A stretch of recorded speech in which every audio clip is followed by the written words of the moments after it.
그런즉 우리가 무슨 말을 하리요? 은혜를 더하게 하려고 죄에 거하겠느냐? 그럴 수 없느니라. 죄에 대하여 죽은 우리가 어찌 그 가운데 더 살리요? 무릇 그리스도 예수와 합하여 침례를 받은 우리는 그의 죽으심과 합하여 침례를 받은 줄을 알지 못하느냐? 그러므로 우리가 그의 죽으심과 합하여 침례를 받음으로 그와 함께 장사되었나니 이는 아버지의 영광으로 말미암아 그리스도를 죽은 자 가운데서 살리심과 같이 우리로 또한 새 생명 가운데서 행하게 하려 함이라. 아멘. 한국 교회의 정말 교회사를 보면은 오늘날 우리의 신앙이 있기까지 정말 주님 앞에 귀한 헌신으로 그 삶을 바친 하나님의 사람들이 있습니다. 그 가운데 김익두라는 분이 있어요. 여러분 그 이름 들어보셨습니까? 김익두. 1874년 황해도 안악에서 부유한 집안의 외아들로 태어났습니다. 그러니까 어려서부터 어떻게 보면 금수저를 입에 물고 태어난 듯 그렇게 넉넉한 그러한 집안에서 자랐죠. 서당에서 공부했고 16살에 과거에 응시했는데 떨어졌습니다. 그 아버지가 이 외아들에게 큰 기대를 걸고 있었는데요. 정말 과거에 떨어지는 바람에 크게 낙심을 당했죠. 아버지는 몸져 눕게 되었고 병이 들었습니다. 그리고 그 병을 이기지를 못하고 돌아가셨어요. 김익두 이 청년은요 그래도 열심히 일하면서 안정된 생활을 하고 결혼을 해서 가정도 이루었어요. 그런데 친구에게 보증을 서주는 그러한 일이 있었는데 이게 잘못이 돼가지고 그래서 재산을 다 잃고 말았습니다. 크게 낙심한 그는 그때부터 술로 살면서 방탕한 생활에 빠져들었습니다. 불량배들과 패싸움을 벌이고요 사람들을 괴롭혔습니다. 젊은 열정이 이 분노와 원망, 마음의 깊은 이 상처로 인해서 크게 빗나간 것이죠. 그래서 이 김익두 결국 마을 사람들이 그에게 별명을 지어줬는데 마을 사람들을 bully하는 그러한 불량배로 소문이 나가지고 안악골의 호랑이다 그렇게 별명을 지어줬습니다. 그가 나타나면은요 사람들이 피해갑니다. 괜히 싸움을 걸고 그리고 문제를 일으킬까 봐 그렇게 피하였던 그러한 존재가 되었습니다.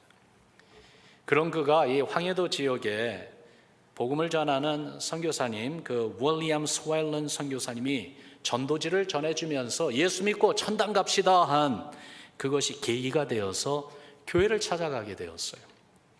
김익두 그가 교회 나가기 시작하면서 술을 끊겠다고 결심을 하죠. 근데 그 결심이 오래 가지를 못했습니다. 친구들의 유혹에 술을 다시 마시게 되고요 만취해서 집에 돌아왔는데 그런데 그날 밤은 다른 날과 달리 너무나도 후회가 깊었어요. 괴로워하는 가운데 성령 체험을 합니다. 불덩이가 가슴속에 떨어지는 체험을 하고요 그러면서 정말로 예수님을 만나고 새 사람으로 변했습니다. 1901년 김익두 그분이 26살 되던 해에 어머니와 아내와 함께 선교사님으로부터 침례를 받습니다. 그리고 예수님을 알게 된 김익두 그 삶이 정말로 변하는 모습이 나타나요. 길거리를 다니면서 이 안악골의 호랑이가요 눈물을 흘려요. 막 울며 다닙니다. 성경과 찬송가를 들고 다니면서 예수님을 전합니다. 전도를 합니다.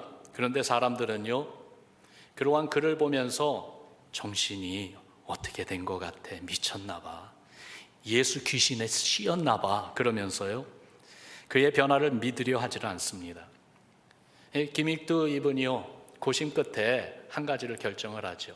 그래서 종이에다가 크게 한 글을 적어가지고 마을 곳곳에 붙이기 시작했습니다. 그 종이에 뭐라고 썼냐 하면은 김익두는 죽다 그렇게 썼어요. 자기가 죽었다는 것을 알리는 거예요. 어떤 사람이 김익두가 정말로 죽었는지 시험해보고 싶었어요. 그래서 지나가는데 꾸정물을 퍼부었습니다. 순간 화가 머리끝까지 치밀었지만은 감정을 다스리면서 그에게 이렇게 말했다고 합니다. 예수는 내가 믿고 당신이 복을 받네 그려.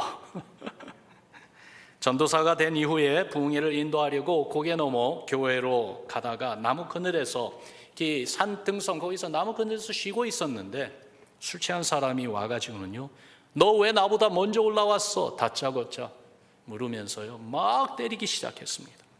아무 말 없이 맞고 있다가 이 때리던 사람이 좀 지쳐서 브레이크가 되는 그 순간에는 자기 자신이 누구인지 알려줬어요. 나 김익두다. 그러니까요 이 한마디에 술이 확 깨버려가지고요 무릎을 꿇고 용서를 막 빌었다고 합니다. 그러니까 그에게 김익두가 말하기를, 예수는 내가 믿고 당신이 복을 받는군요. 그러면서 그를 데리고 부흥에 같이 갔다고 합니다. 그는 거기서 예수님을 만났다는 이야기가 있습니다. 아나꼴의 호랑이 김익두는 죽고 예수로 거듭난 김익두가 산 것입니다. 여러분, 우리가 읽은 오늘 본문 말씀에 이렇게 죽고 사는 이야기가 나와요. 죽고 사는 이야기가 예수와 합하여, 다시 말해서 그리스도와 연합하여 라는 주제와 깊이 관련되어 있음을 말해주고 있는데, 이게 바로 우리에게 어떤 의미가 있는지, 오늘날 예수님을 믿는 신앙으로 특별히 고난주간을 앞두고 예수님의 그 고난, The Passion of Christ를 생각하면서 시작되는 오늘, 우리에게는 그리스도와 연합되었다는 이게 도대체 어떤 의미로 다가오는지 말씀을 통해서 찾아보기를 원합니다. 그리스도와 연합했다는 말, 이 말은요, 먼저 죄에 대하여 우리가 죽었다는 말입니다. 여러분 따라합시다. 죽었음을 알라. 1절과 2절 말씀해 보니까, 그런즉 우리가 무슨 말을 하리요? 은혜를 더하게 하려고 죄에 거하겠느냐? 그럴 수 없느니라. 죄에 대하여 죽은 우리가 어찌 그 가운데 더 살리요? 여러분, 우리는 죄에 대해 죽은 사람이라고 말씀해 주고 있어요. 여기서 말하는 이 죽음은 한 번 죽은 것입니다. 이미 죽은 것입니다. 죄에 대해서 내가 날마다 죽어야지 하는 그런 말이 아닙니다. 앞으로 계속해서 죄에 대해 죽는 연습을 해야지라는 그런 뜻도 아닙니다. 과거에 이미 지나간 세월에 한 번 완전히 죽었던 그 사건에 대해서 말하고 있습니다. 언제 어떻게 우리가 죽었습니까? 10절과 11절을 보세요. 거기에 이렇게 말씀하고 있어요. 같이 읽어봅니다. 시작.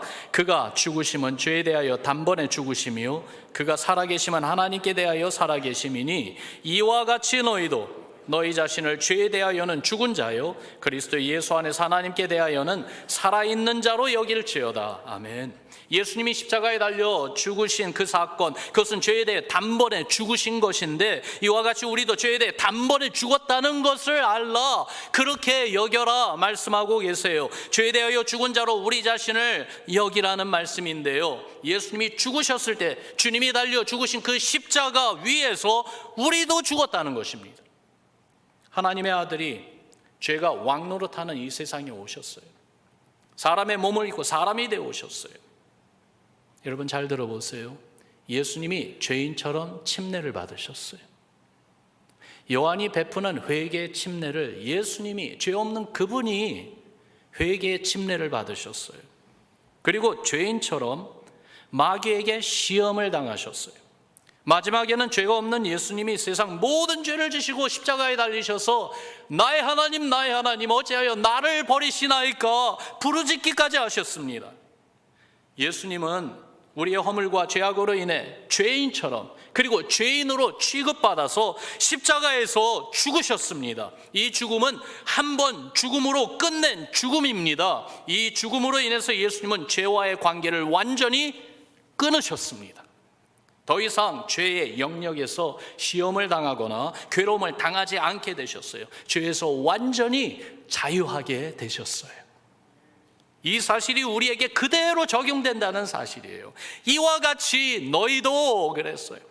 더 이상 죄의 권세에 끌려다니고 괴로워하며 죄로 인해 쓰러지지 않아도 된다는 것입니다. 이제는 죄의 권세에서 자유함을 얻게 되었다는 것입니다. How can this be? 어떻게 이런 일이 일어날 수 있습니까? 그리스도께서 죄에 대해 단번에 죽으셨기 때문에 일어났다는 거예요.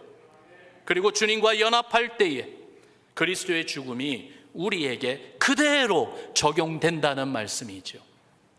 여러분 이해가 됩니까? 그리스도와 연합될 때 그와 그의 죽으심과도 연합된다고 말씀하고 있어요. 그래서 3절 말씀을 보니까 같이 읽습니다. 시작. 무릇 그리스도 예수와 합하여 침례를 받은 우리는 그의 죽으심과 합하여 침례를 받은 줄을 알지 못하느냐. 침례를 받는다는 것은 물속에 완전히 들어간다는 것입니다. 오늘 오후에 침례식이 있는데요, 침례를 베풀 때마다 침례 받으신 성도님들에게 미리 말씀을 드려요. 물속에 완전히 들어가셔야 됩니다. 가끔 안 들어가시려는 분이 있어요. 그러면 꼭 들어가게 해드립니다. 물속에 완전히 들어가는 거예요. 잠기는 거예요. 예수님과 합하여 침례를 받는다는 것은 예수님과 합하여 예수님에게 완전히 잠긴다는 거예요. 완전히 예수님에게 들어간다는 표현입니다. 완전한 연합을 가리키는 거예요. 예수님을 믿는 순간 예수 그리스도 안에 들어가는 것입니다. 영적인 연합입니다. 주님과 하나 되는 것입니다. 그러므로 그리스도와 연합하면은 주의 죽으심과도 연합되는 것이. 그래서 죄에서부터 자유하게 됩니다. 그 말이 무슨 뜻인지 여러분 이렇게 한번 설명해 보죠.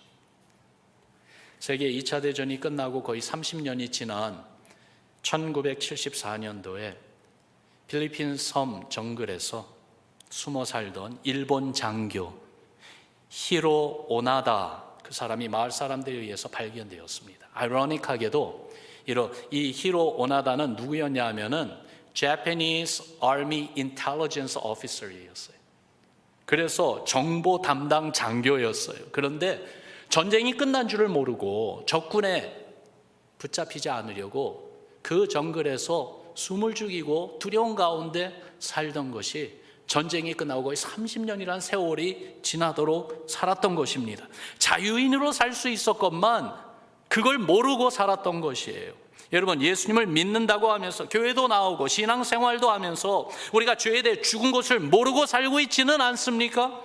예수님이 십자가에 죽으셨을 때 우리도 함께 죽은 것을 모르고 있지는 않습니까? 죄와 사망의 권세에서 완전히 자유하다는 사실을 모르고 살고 있지는 않습니까? 미국 남북 전쟁의 노예 해방의 그 큰 결과를 가져다 주었죠. 그러나 전쟁이 끝난 후에도 한동안 많은 흑인들이 계속해서 노예처럼 살았다고 합니다. 노예 생활에 너무나도 익숙해져 있었기 때문에요. 자유인이라는 사실이 실감나지 않았던 것이에요. 그들에게 필요했던 것은 자유인으로서 새로운 신분에 대한 그 확신이 필요했어요. 이 확신이 한 번만 있는 것이 아니라 매일매일 노예의 모습이 나오려고 할 때마다 다시 한번 확인하면서 내가 노예가 아니고 이제는 자유하지, 내가 자유인이지. 그렇기 때문에 자유인으로 살아야지 하는 그 선택과 결단이 계속 이어졌어야지만이 됐던 것이죠. 이와 같이 그리스도와 연합한 우리도 죄에 대해 죽고 그리고 죄와 사망의 권세에서 이제는 자유하게 되었다는 사실을 알고 확신하며 그 확신을 가지고 필요한 선택과 필요한 결단을 내리며 살아야 된다는 것입니다. 6절 말씀을 보세요. 우리가 알거니와 우리의 옛사람이 예수와 함께 십자가에 못 박힌 것은 죄의 몸이 죽어 다시는 우리가 죄에게 종 노릇하지 아니하려 함이라. 11절에도 보니까 이와 같이 너희도 너희 자신을 죄에 대하여 죽은 자라 라고 말씀하고 있어요. 여러분, 분명히 압시다. 내가 그리스도와 연합한 자가 되었으면 죄에 대해 이미 죽었습니다. 죄의 권세에서 자유함 얻은 거예요. 죄가 유혹하고 우리를 노예 삼으려 하더라도 죄의 유혹과 권세를 물리칠 수 있는 그리스도의 십자가 은혜가 우리에게 있음을 기억하시기를 바랍니다. 주의 말씀으로 예수 그리스도의 이름으로 죄의 권세 이길 수 있습니다. 죄에 대해서 이미 죽은 우리임을 알며 더불어 그리스도와 연합되었다는 것은 또한 하나님께 대하여 살아있음도 알아야 된다고 말씀하고 있어요. 여러분 따라합시다. 살아있음을 알자. 예수님을 믿는 크리스찬은요, 죄에 대해 죽은 것으로만 끝나지 않습니다. 죽은 것도 있지만은 산 것도 있어요. 4절 말씀을 봅시다. 4절 말씀 우리 같이 읽습니다. 시작. 그러므로 우리가 그의 죽으심과 합하여 침례를 받음으로 그와 함께 장사되었나니 이는 아버지의 영광으로 말미암아 그리스도를 죽은 자 가운데서 살리심과 같이 우리로 또한 새 생명 가운데서 행하게 하려 함이라. 아멘. 우리는 압니다. 예수님이 십자가에 달려 죽으시고 3일 만에 부활하신 것을 압니다. 믿습니다.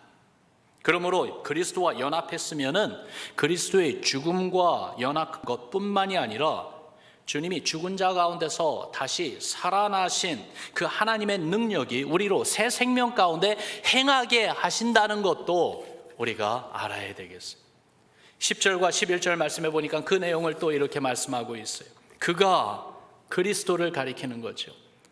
그리스도가 죽으심은 죄에 대하여 단번에 죽으심이요 그가 살아계심은 하나님께 대하여 살아계심이니 이와 같이 너희도 너희 자신을 죄에 대하여는 죽은 자요 그리스도 예수 안에서 하나님께 대하여는 살아있는 자로 여길지어다. 여러분, 우리 예수님이 우리의 모든 죄를 지시고 십자가에 달려 죽으신 것뿐만이 아니라 3일 만에 부활하셔서 지금 살아계신 우리 주님이십니다. 계시록 1장에 보니까 요한이 밤모섬에 유배되어 있을 때 예수님이 나타나셔서 당신 자신에 대해서 요한에게 이렇게 말씀을 하세요. 우리 같이 읽어봅시다. 시작. 두려워하지 말라. 나는 처음이요 마지막이니 곧 살아있는 자라. 내가 전에 죽었었노라. 볼지어다 이제 세세토록 살아있어 사망과 음부의 열쇠를 가졌노니. 아멘. 예수님 살아계십니다. 예수님 지금도 살아계셔서 우리와 함께 하시는 줄을 믿습니다. 십자가 전후를 비교해 볼 때에 하나님께 대하여 살아계신 예수님의 모습이 다른 것을 우리가 볼 수가 있어요. 여러분, 우리가 이거 구분해야 돼요. 십자가에 달리시기 전에는 예수님의 삶이 죄로 지배되는 환경 가운데 계셨어요. 주님이 죄가 없으셨지만은 모든 이들의 그 죄의 모습과 결과에 휩싸여 계신 것을 성경을 통해서 우리가 볼 수가 있습니다. 그래서 사랑하는 친구 나사로가 죽은 무덤 앞에서 예수님 눈물을 흘리시기까지 하셨습니다. 또한 그 수가성 여인을 만나러 우물가까지 가는 그 과정 가운데 예수님이 지치시기도 하셨어요. 그러나 십자가 사건 후에는 다릅니다. 하나님께 대하여 살아계신 예수님의 모습이 다릅니다. 어떻게 다릅니까? 더 이상 세상 짐을 지고 계시지 않습니다. 오히려 하나님 아버지의 구원의 뜻을 다 이루시고 죄와 사망의 권세를 다 이기신 영광의 모습으로 하나님께 대하여 살아계신 우리 주님이십니다. 그러면 이와 같이 말씀해 보니까 이와 같이 너희도 그리스도 예수 안에서 하나님께 대하여는 살아있는 자로 여기라 라고 말씀하고 있는 거예요. 그리스도 안에서 구원으로 택함 받았고 죄에서 속량되었고 이제는 예수 안에서 사는 성도가 되었어요. 예수님의 의로움으로 우리에게 입혀 주셨어요. 주의 성령으로 우리 안에 있게 해 주셨어요. 그러므로 이제는 하나님에 대하여 살아있는 새 생명으로 행하라, 새 생명으로 하나님의 성도답게 살라라고 말씀하고 있어요. 여러분, 그 모습이 어떤 모습입니까? 골로새서 3장에 보니까 그 모습을 이렇게 우리에게 설명해 주십니다. 그러므로 너희가 그리스도와 함께 다시 살리심을 받았으면 위의 것을 찾으라. 거기는 그리스도께서 하나님 우편에 앉아 계시느니라. 위의 것을 생각하고 땅의 것을 생각하지 말라. 이는 너희가 죽었고 너희 생명이 그리스도와 함께 하나님 안에 감추어졌음이라. 우리 생명이신 그리스도께서 나타나실 그때에 너희도 그와 함께 영광 중에 나타나리라. 영광 가운데 계신 그리스도, 우리 주님이 계신 그곳에 대해서 생각하라고 말씀하고 있어요. 위의 것을 찾으라고 말씀합니다. 이제는 세상의 패러다임이 아니고 하나님 나라의 패러다임을 가지고 살라고 우리에게 권고하고 계시는 거예요. 그게 바로 하나님에 대하여 사는 새 생명으로 행하는 모습이라고 말씀하는데, 여러분, 이거를 어떻게 적용해야 되는지, 어떻게 실천할 수 있는지 몇 가지를 여러분들과 함께 나눕니다. 첫 번째, 생각하며 삽시다. 따라합시다. 생각하며 살자. 여러분, 요즘 생각하시면서 사십니까? 아니면은 아무 생각 없이 사십니까? 참 중요해요. 많은 경우 우리가 생각 없이 살아요. 다람쥐가 쳇바퀴 돌리듯이 살아가는 내 생활이 그런 것 같아요. 만약에 그렇게 말한다면 생각 없이 지금 살고 있다는 거예요. 생각 없이 사는 것은요, 본능적으로 사는 것입니다. 무슨 말이냐 하면은, 여러분 생각해 보세요. 배고프면은 밥해 먹고, 너무 피곤하면은 쉬려고 하고 잠자고, 그때그때 어떻게 하면 좀 더 편하게 살 수 있을까? 편한 방법, 나에게 익숙한 것, 그대로 살아가는 거예요. 여러분, 그게 바로 생각 없이 본능적으로 사는 것이죠. 육신의 욕구대로 사는 거예요. 내가 필요한 거 그냥 채우면서 사는 거예요. 근데 그렇게 하다 보면은 죄가 쉽게 들어와서 우리를 지배할 수가 있어요. 육신의 정욕, 안목의 정욕, 이생의 자랑, 뭡니까? 이게 바로 우리를 죄로 끌고 가는 세상의 유혹 아닙니까? 그래서 12절에 보니까 우리에게 이렇게 권고하십니다. 같이 읽습니다. 시작. 그러므로 너희는 죄가 너희 죽을 몸을 지배하지 못하게 하여 몸의 사욕에 순종하지 말고. 죄가 우리의 죽을 몸을 지배하지 못하게 하라. 그저 몸이 요구하는 것, 그래서 내가 필요한 것만을 충족시키면서 살려고 하는 것, 그렇게 살지 말라는 거예요. 생각하며 살아야 됩니다. 무엇을 생각해야 돼요? 주님을 생각합시다. 그분이 참고 견디신 십자가를 생각합시다. 승리하신 부활의 능력과 영광을 생각해 봅시다. 다시 오실 주님을 생각해 보시기 바랍니다. 주님이 우리에게 당부하고 명령하신 말씀을 한번 생각해 보시기 바랍니다. 내 삶이 주님이 이끄시는 방향으로 지금 제대로 서 있는지, 그 방향으로 지금 한 걸음 한 걸음 나아가고 있는지 돌아보며 생각해 보시기를 바랍니다. 어떻게 하면은 내 욕구 충족이 아니라 하나님의 뜻을 이루며 살아갈 수 있을까 생각해 보기를 바랍니다. 몸을 가지고 있는 한 몸에 필요한 요구를 무시할 수는 없습니다. 그러나 우리 삶이 그것이 전부일 수는 없잖아요. 이제는 주님이 주신 이 자유와 힘을 가지고 주를 위해 살아야 하지 않겠습니까? 그렇기 때문에 생각하며 살기를 바랍니다. 중국의 중국교회 지도자인 워치맨 리, 그분에게 대한 스토리 가운데 이런 이야기가 있어요.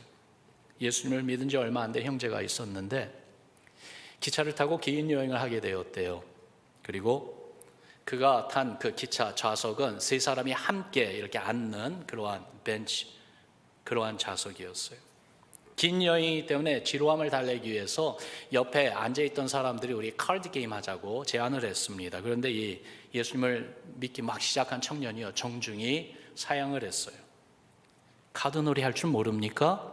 그러니까 청년이 대답해요. 아니요, 할 줄 압니다. 그럼 손 가지고 있다 뭘 하게요? 우리 카드놀이 합시다. 그러니까요, 이 형제가 이렇게 대답했습니다.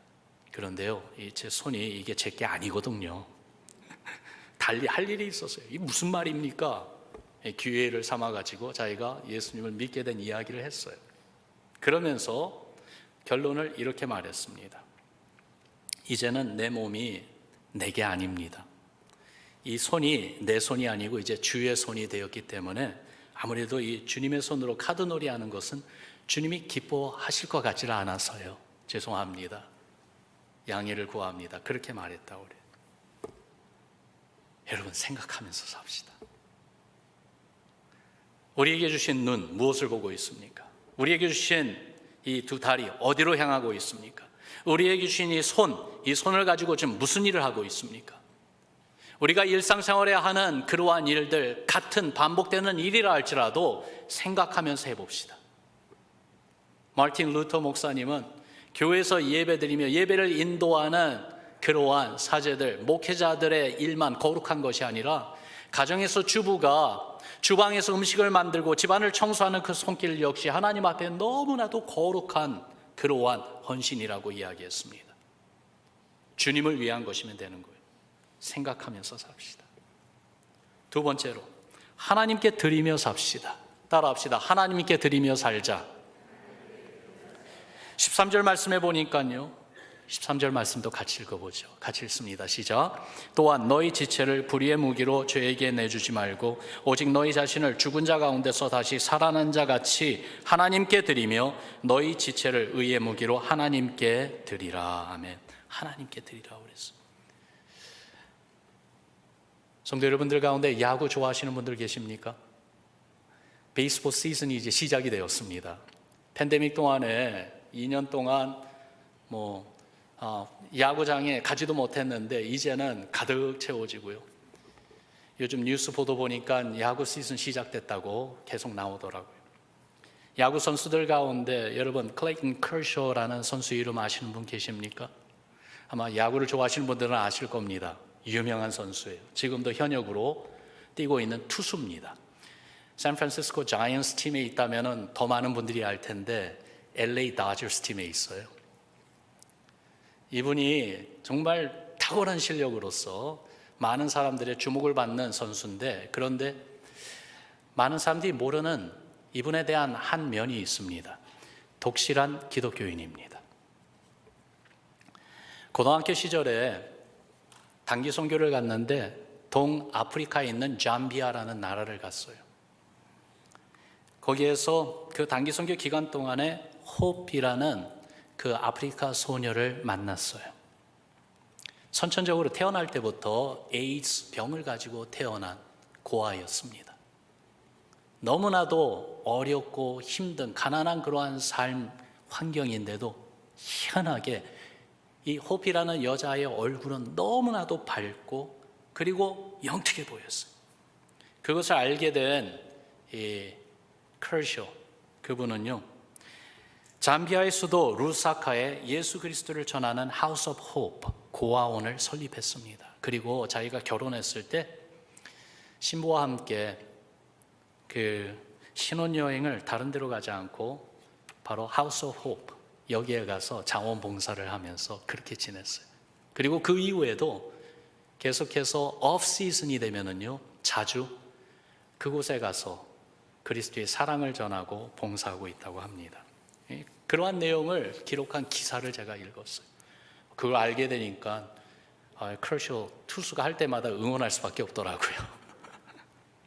여러분, 우리에게 주신 달란트, 우리 몸으로 할 수 있는 것을 의의 무기로 하나님께 드려진다면 얼마나 아름다운 일들이 일어날까요?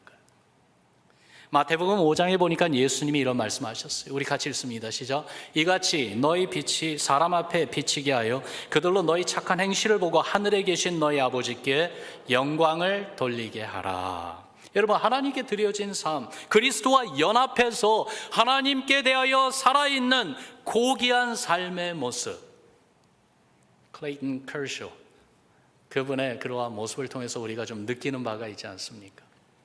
나도 그렇게 살아야지.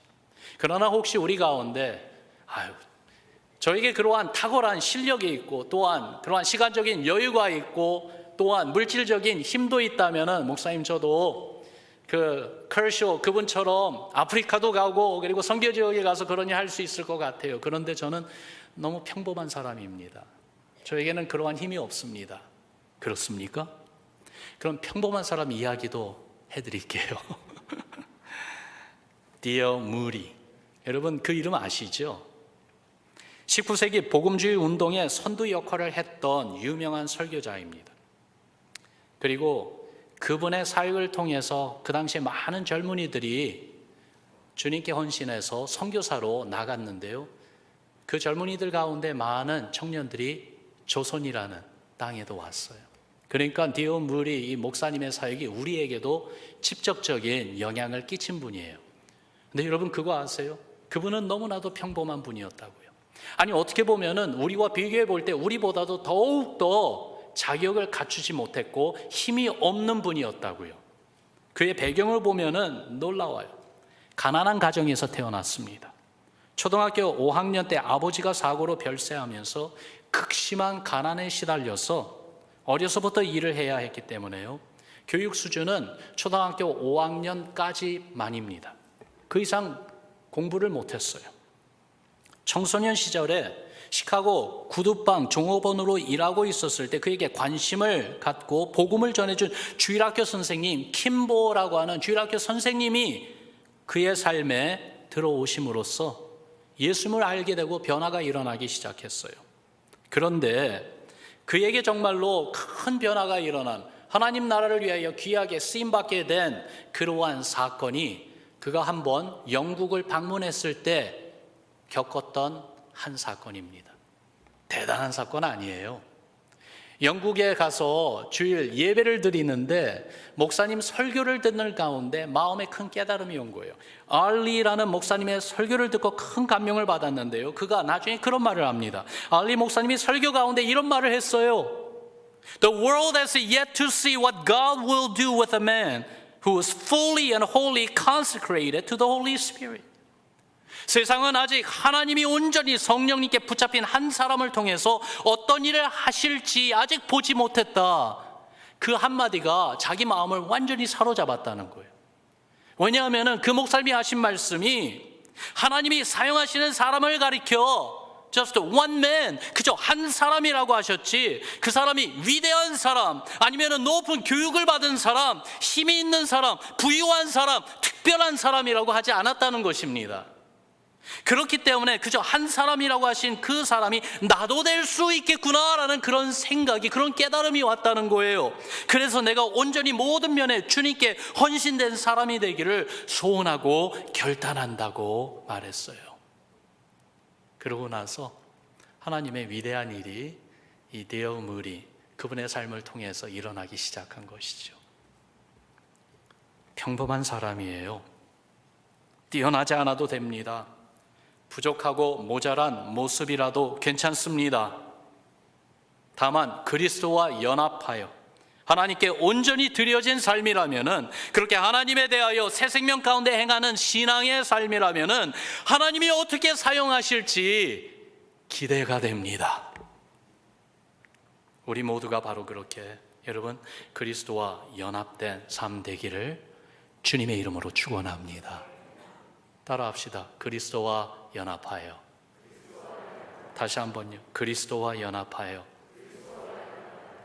고난주간이 이제 시작되는데 어느 때보다도 이번 한 주 동안에는 정말 이 문구를 되새기고 또 되새겨보지 않으시겠습니까? 그리스도와 연합하여. 내가 그리스도와 연합되었구나. 이게 무슨 의미일까? 내가 죄에 대해서는 이미 죽었다고 성경이 말씀하는데 그게 무슨 말인가? 내가 하나님에 대해서는 살아있다고 말하는데 정말로 살아있다는 그 모습을 어떻게 표현해야 될까? 어떻게 살아야 되나? 여러분, 똑같은 일상생활 가운데서도 이제는 그리스도와 연합하여 그 모습이 나타나는 그 삶을 살고 싶지 않습니까? 죄에 대하여 죽었고 하나님께 대하여 살아있는, 그렇게 그리스도의 영광을 보여주는 여러분과 저의 신앙, 우리 교회 되기를 주님의 이름으로 축원합니다. 오늘 오후에 3시 30분에요 광고 시간에 말씀드렸듯이 23분이 침례를 받습니다. 뭐냐 하면은 나는 그리스도와 연합했습니다. 그거를 공개적으로 선포하는 거예요. 하나님 앞에서, 온 교회 앞에서 선포하는 침례식이에요. 침례 받는 분들의 명단이 주보에 이름이 적혀 있어요. 여러분들 그 이름을 보시면은 좀 특이한 걸 보실 거예요. 목사님 2분이 침례 받습니다. 그리고 또 이분은 집사님인데 이분은 벌써 예수님 믿고 세례 받은 줄 아는데, 예, 세례 받으셨는데 침례 받는 분들이 있습니다. 이유는 그리스도와 연합하여 정말 다시 한번 그 신앙 고백을 공식적으로 선포하는 가운데 교회에서 격려하고 권고하는 그 침례, 거기에 참여하는 분들입니다. 교회를 섬기는 재직으로 섬길 때는요, 세례 아니면 침례 받는 거 다 좋습니다. 주님의 성찬에 참여하는 거, 세례나 침례 받는, 예수님을 나의 구세주로 분명히 고백하는 그 신앙이 있으면은 됩니다. 그런데 우리 교회가 침례 교회이기 때문에 교회의 질서와 또한 교회의 덕을 세우기 위해서 중요한 직분을 갖고 섬기는 분들, 교역자로 아니면은 사역원, 그리고 위원회의 그 사역원장님, 위원장님 아니면 임원으로 이렇게 섬기시는 분들, 안수 집사, 권사로 세움받는 분들은요 침례 받는 것을 꼭 권합니다. 그래서 이번에 침례받는 우리 목사님들이 계시고 성도님들이 계세요. 이 말씀 드리는 것은 우리 가운데 정말 예수님을 이미 믿고 구원의 확신이 있고 그렇게 세례를 받았지만 그래도 그리스도와 연합하여 주님의 교회를 세우며 더욱이 나아가 하나님 나라를 위하여 아름다운 동행으로 더욱더 주님 인도하시는 만큼 달려가기를 원하는 분들이 계시다면 앞으로 침례받는 것도 생각해 보시기를 권하고 싶습니다. 한 가지 분명한 것은 23분의 침례받는 분들만이 아니라 우리 모두가 특별히 in this time, in this season 예수님의 십자가 고난을 우리가 깊이 묵상하며 주님의 부활의 그 승리와 영광의 자리로 함께 참여하며 나아가기를 소원하는 그러한 가운데 그리스도와 연합함이 분명한 모습으로 우리 삶에 나타나기를 주님의 이름으로 축원합니다. 그저 아무 의미 없는 헛된 빈말이 아닙니다. 추상적인 어떠한 그러한 생각이 아닙니다. 정말로 죄에 대해서는 이미 죽었고 그래서 예수 그리스도 안에서 자유하여 이 자유함을 하나님을 대하여 거룩한 새로운 생명으로 정말 주님께 온전히 드려진 삶, 그래서 하나님의 의의 도구로 쓰임받아 그리스도의 영광을 더욱더 드러내는 축복이 여러분과 우리 교회에 놀랍게 나타나기를 주의 이름으로 축원합니다. 우리 같이 기도하겠습니다.